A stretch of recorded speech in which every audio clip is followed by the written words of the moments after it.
Terusnya ayat, jagalah sholat syariat dan hakikat, jagalah sholatnya jasmani dan rohani. Kalau sudah kau jaga itu, wakumu lillahi qanitin ay khashi'in. Al-Baqarah 238 tadi. Kalau itu sudah kau laksanakan, wakumu, kau akan mendapatkan satu titel atau satu derajat di mana sholatmu akan bisa mengalami sholat dengan khusyuk. Lama kelamaan jikalau dzikir anta itu jenengan asah baik di dalam sholat maupun di luar aktivitas sholat, maka pasti Allah akan menempatkan hatimu di dalam derajat yang paling luhur, yaitu inna akramakum indallahi atqakum, ketakwaan yang sempurna. Itulah Anda akan melaksanakan nilai sholat itu di mata Allah dengan nilai khusyuk. Itulah pertemuan antara jenengan terhadap Allah akan terjadi di dalam makom musyahadah. Mudah-mudahan kita, keluarga kita, anak putu kita, keturunan kita ila yaumil qiyamah, Allah jaga rohaniah kita bisa keluar dari belenggunya hawa nafsu sehingga bisa bertemu Allah. Lahumul Fatihah.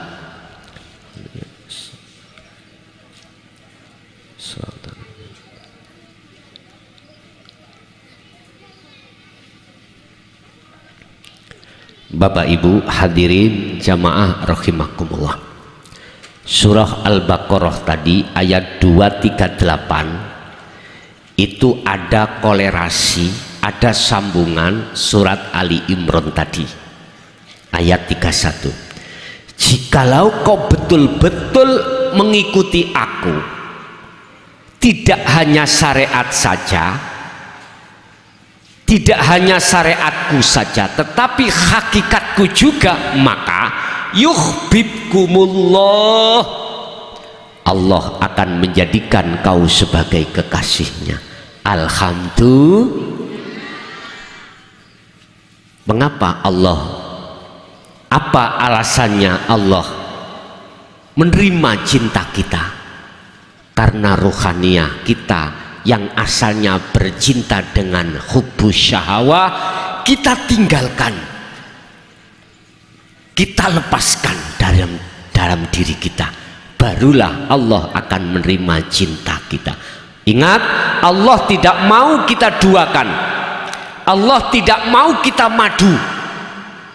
Kita bercinta pada Allah, laksana cintanya seorang istri terhadap suami. Ada istri yang mau dimadu? Enggak ada, sebetulnya enggak ada Pak Bu. Itulah laksana cintanya Allah terhadap hambanya seperti itu.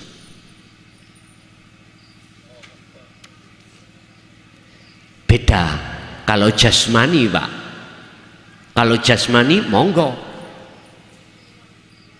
Bahkan Rasulullah punya istri berapa itu, ada yang mengatakan 4, ada dan lain sebagainya. Itu kan jasmani, tapi ruhaniyahnya tetap hanya bercinta pada Allah. Makanya yang jadi istrinya beliau Kanjeng Nabi itu bukan wanita sembarangan Pak, bukan wanita sembarangan, bukan wanita musyrikat, pasti wanita yang mukminat, ruhaniyahnya pasti seperti itu. Jikalau cintaku sudah diterima Allah dan dijadikan sebagai kekasihnya, karena aku telah melepaskan cinta hatiku terhadap selain Allah dengan cara selalu berzikir tersebut, terus bagaimana kesalahan kita selama ini yang menduakan Allah, yang di dalam hati ada syirik khafi. Wa yaghfir lakum dunubakum. Alhamdulillah, Allah ampuni. Inilah taubatan nasuhan. Taubat yang betul-betul taubat ini. Taubat yang betul-betul taubat. Tidak ingin mengulangi lagi. Imannya tidak ingin jatuh pada makhluk lagi. Degan tadi enggak. Imannya tetap pada Allah, sekalipun akal lesan mengatakan degan, tapi dalam hati mengatakan Allah. Ini miturut sistem wasilun. Nggak boleh Pak, kita di luar mengatakan apa yang di dalam. Ngomong contoh begini, siapa yang menghilangkan rasa haus? Allah. Berarti degan itu Allah. Iya, Allah itu. Lah, ini akan menjadi kacau. Cukup hanya di dalam hatimu saja katakan Allah, lesan walaupun mengatakan degan. Cukup kita mengatakan bahwasannya Rasulullah Muhammad itu yang mensyafaati umatnya, tapi di dalam hati tetap mengatakan Allah. Buka di dalam surat Az-Zumar ayat 44.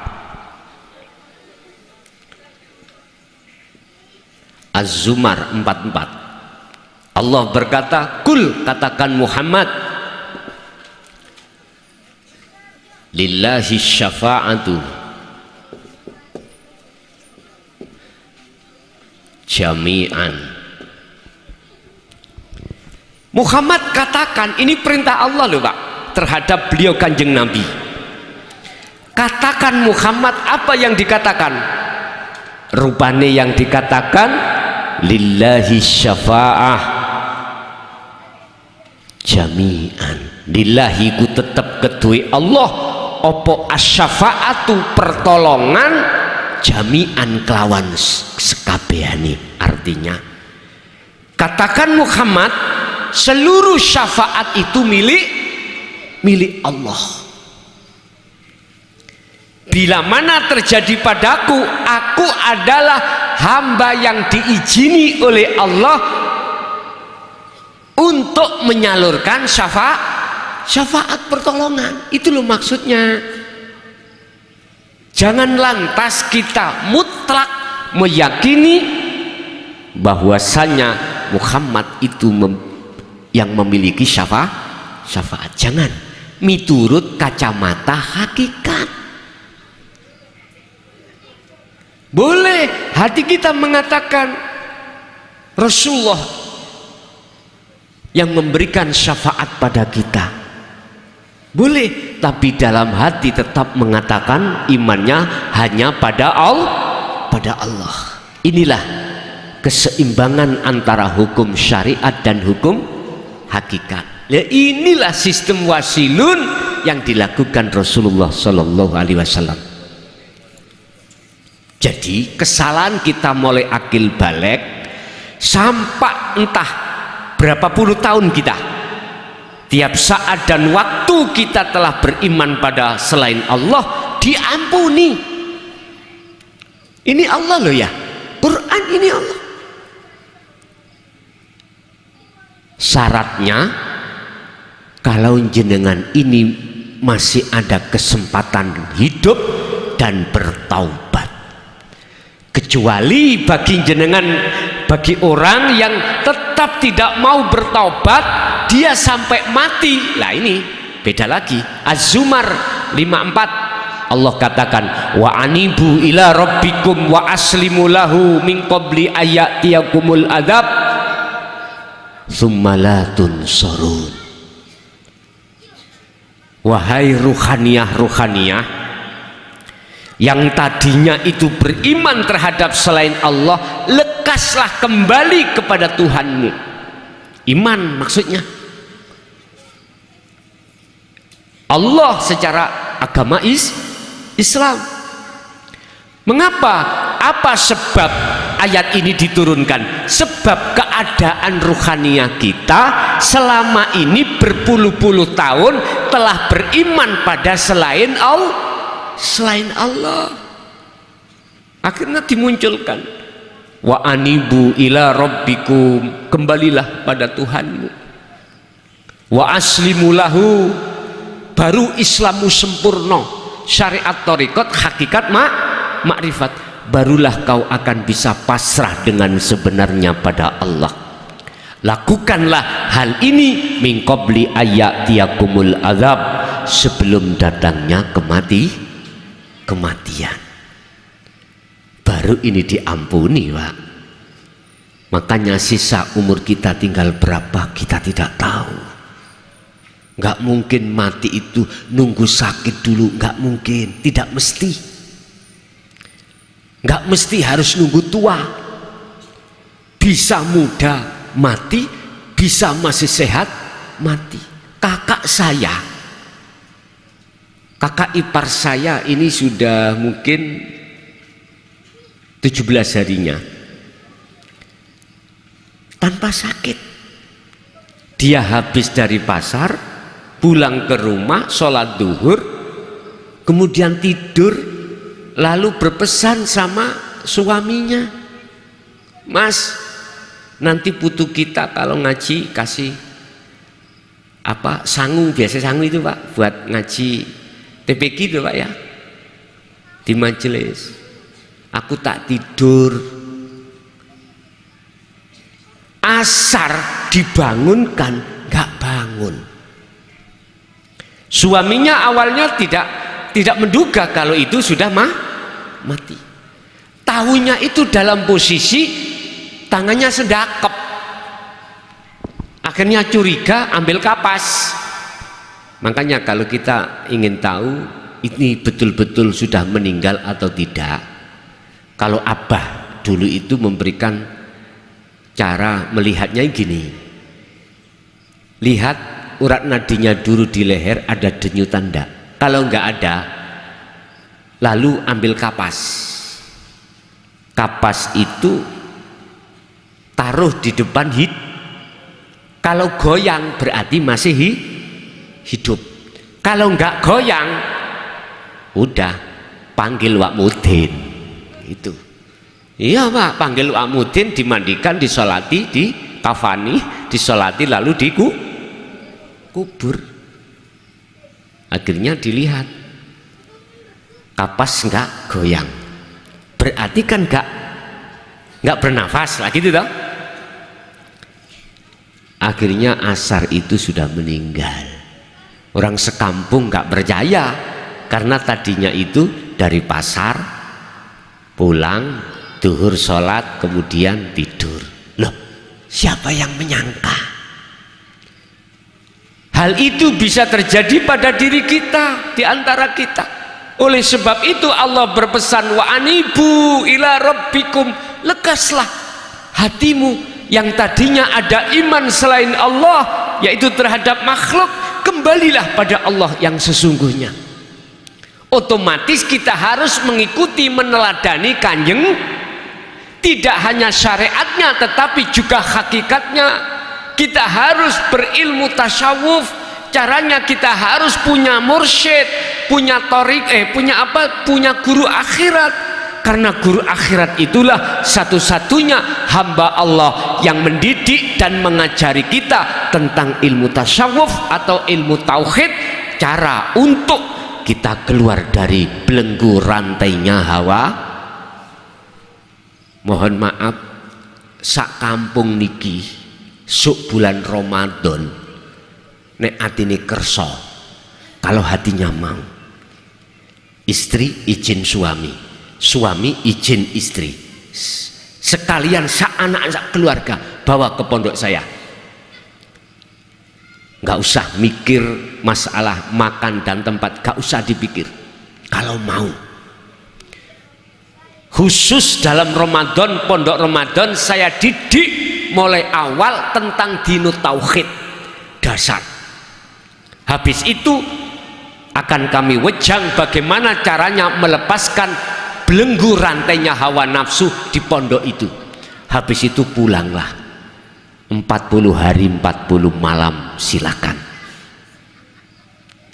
Semua fasilitas baik buka sahur jenengan gak usah mikir. Kalau mau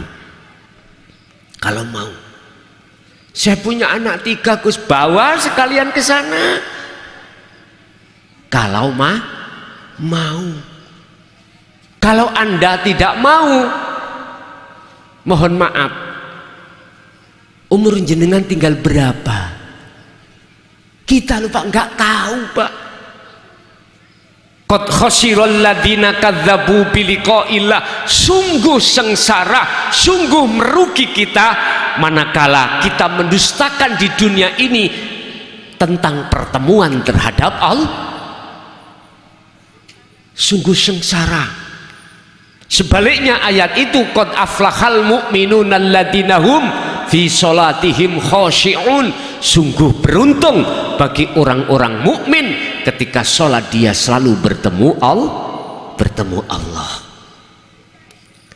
Yang tua, yang muda, kalau hatinya ada keinginan, monggo. Tapi syaratnya besok puasa, hari ini sudah ada di pondok. Biar pengurus bisa mendata berapa santriwati, santriwan jumlahnya, biar waktu makan itu nggak ada yang kurang, gitu loh maksud saya. Sing nggak pernah mondok biar tahu pernah mondok, bagaimana nikmatnya kita makan bersama Pak Bu. Sungguh, yang putri pondok putri, yang putra pondok putra. Kalau mau, saya membebaskan apapun alias gratis. Ini Allah yang memberikan fasilitas, itu Allah, bukan saya. Allah menghormati tamu-tamunya berupa panjenengan yang ingin menghadap dan bertemu betul-betul pada Allah apabila mau. Tapi saya tidak memaksa. Padahal semuanya manfaatnya kembali pada kita masing-masing. Allah nggak butuh disembah, olehnya kita menyembah, manfaatnya itu kembali pada diri kita. Tadi kan sudah saya sebutkan, jenengan ini melebihi saudara kandung saya yang berpuluh-puluh tahun tidak bertemu terhadap saya. Apa salahnya saya merekomkan hal ini? Sudah benar. Itu kalau mau. Silakan. Pokoknya sampai bawa fotokopi KTP itu aja. Atau nggak punya KTP misalkan, datanya aja. Biar tidak menyalahi aturan desa lagi gitu. Masalah kepala desanya itu walaupun saya, ya mohon maaf, ya tetap saya terapkan aturan di desa. Paham nggih? Bon. Jadi kesimpulannya, pertama, ikutilah Rasulullah, tidak hanya syariatnya saja tetapi sampai hakikat makrifat. Yang kedua, kita akan mengenal hakikat makrifat nanti ilmu tasawuf. Ramadan mulai dasar akan kami bimbing, paling membutuhkan waktu 15 hari 15 malam. Nanti habis asar kita ngaji Ihya, malamnya kita tasawuf langsung. Mukobalah saya bisa dari kitab Hikam dan lainnya.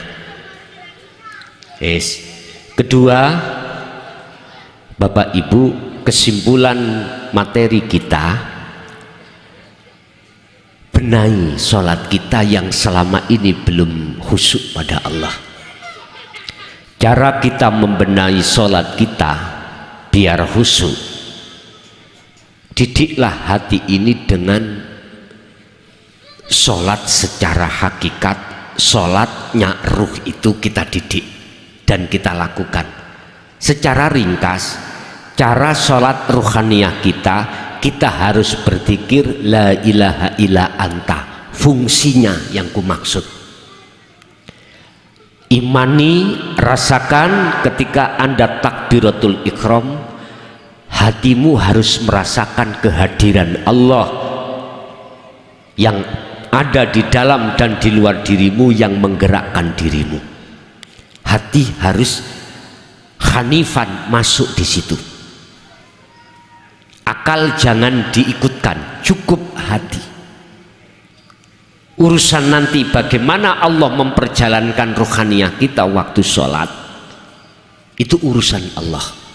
Yang penting tugas kita adalah faqadistamsaka bil urwatil wuthqa, memegang erat tali zikir. Zikir yang kumaksud adalah ingat yang kumaksud dalam hati sadar kalau semua af'al yang terjadi ini milik Allah. Akhirnya kita tidak mengaku-ngaku kalau kita bisa berdiri, bisa ruku, bisa sujud. Enggak, itu kita kembalikan semua pada Allah. Yang terakhir, mungkin satu pesan saya, di mana-mana aku pasti pesan, tolong, oleh karena sisa umur kita tidak tahu, tolong jangan pernah panjenengan sedo wafat jikalau ruhaniyah jenengan ini masih mengandung syirik khafi. Jangan pernah Anda kedahuluan mati sebelum ruhaniyah jenengan bertemu Allah. Tanda bertemu Allah adalah ketika jenengan aktivitas apapun hatimu sudah nafi. Artinya dalam hatimu la yarauna li anfusihim syai'an, tidak ada gambar-gambar makhluk. Munculnya perkara, Anda tidak akan pernah beriman dari kita atau dari makhluk lain, tetapi iman kita yusyahiduna annal fa'ila huwallahu ta'ala. Semua itu datangnya dari Allah Subhanahu. Membawa hati di wilayah ini gak mudah, Pak. Kalau jenengan tidak membawa zikir, fungsi zikir la ilaha illa anta ini, prosesnya gak bisa. Makanya saudaraku yang ada di thariqah, lekas masuk ke hakikat. Yang sudah di hakikat, asah terus zikir itu biar sampai ke makrifat. Dan inilah tahapan-tahapan kalimat tauhid yang telah tertuang di dalam Al-Quran. Sampeyan padosi, sampeyan cari sendiri mana ayat yang menjelaskan tauhid la ilaha illallah. Surat apa, ayat berapa, mesti ada.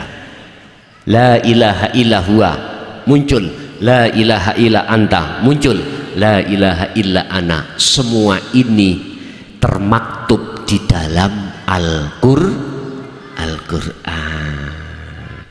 Oke, itulah Bapak Ibu hadirin. Oh iya. Oke. Sebelum ini kita akhiri instruksi dari Sohibul Bait, bahwasanya untuk kali ini tentang sesi tanya jawab ditiadakan dulu, katanya gitu. Kita harus ikhlas, ridho, semuanya juga karena Allah. Walaupun biasanya kami mesti kasih waktu untuk tanya jawab, untuk malam hari ini gak ada. Jikalau ada mungkin secara khusus, mungkin secara khusus nanti di belakang layar. Bapak Ibu, itulah apa ilmu yang telah hadiahkan Allah terhadap kita. Mudah-mudahan bersamaan dengan hidayah Allah sehingga menjadi satu ilmu yang bermanfaat barokah terhadap kita dan keluarga kita ila yaumiddin. Lahumul Fatihah. Bismillahirrahmanirrahim.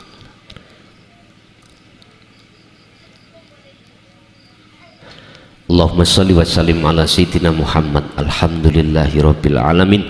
Allahumma sallimna wal muslimin min afatid dunya wa adzabil akhirah.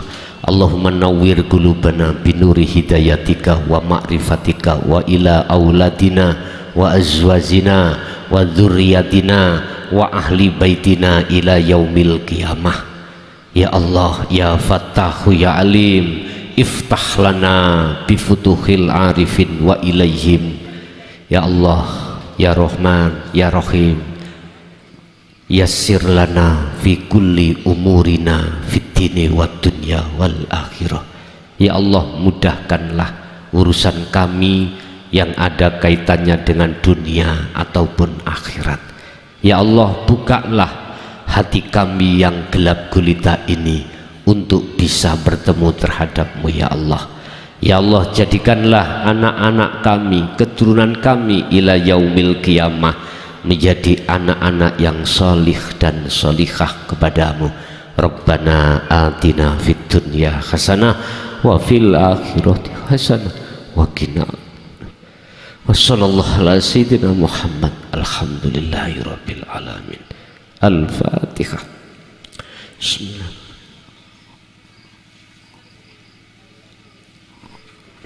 Kurang lebihnya mohon maaf mulai awal sampai akhir bila mana ada kata-kata saya yang kurang enak didengar atau menyinggung perasaan jenengan.